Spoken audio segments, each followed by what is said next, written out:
खुरमा चाहिँ बनिसक्यो। तपाईहरु नि यही रेसिपी हेरेर बनाएर खान सक्नुहुन्छ। रेसिपी चाहिए भने मलाई माग्नुहोस्। Comment me below down. Hello सबैजनालाई नमस्कार। मेरो नाम चाहिँ सङ्गीता। आज म खुरमा कसरी बनाउँछ भनेर तपाईहरुलाई सिकाउन गइरहेको छु। त्यसको लागि चाहिँ सामग्री यति नै चाहिन्छ। यहाँ राखे जति तेल, अलपपोस, नुन, चिनी सबै पिठो मिक्स गरेर यसो गर्दा यतिको हुने बनाउनु पर्छ। अब यहाँ पानी हालेर मुस्ने छु। डो चाहिँ यतिको पार्नु पर्छ। खुरमा चाहिँ यसरी बेल्नु पर्छ। खुरमालाई चाहिँ यसरी तेलमा खार्नु पर्छ। तेल चाहिँ तातो हाल्नु हुँदैन, मिडियम हिटमा लो पारेर कुक गर्नु पर्छ। यसलाई रातो रातो पारेर निकाल्नु पर्छ।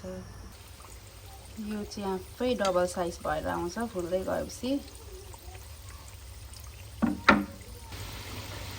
खुरमालाई चाहिँ रातो रातो पारेर निकाल्नु पर्छ। क्रिस्पी हुन्छ, हुँदैछ, अलिक अझै टाइम लाग्छ।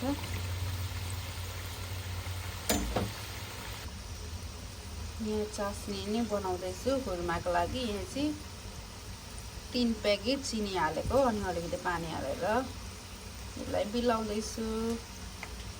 यतिकै खुरमा पाक्दैछ। यो चाहिँ चलाउँदै गर्नुपर्छ। आधी सेतो भएर आइसक्यो खुरमा। मजाले चलाउनुपर्छ अनि सेतो हुन्छ। यो चाहिँ खुरमाको फाइनल लुक हो। कति मजाले बनिएको छ।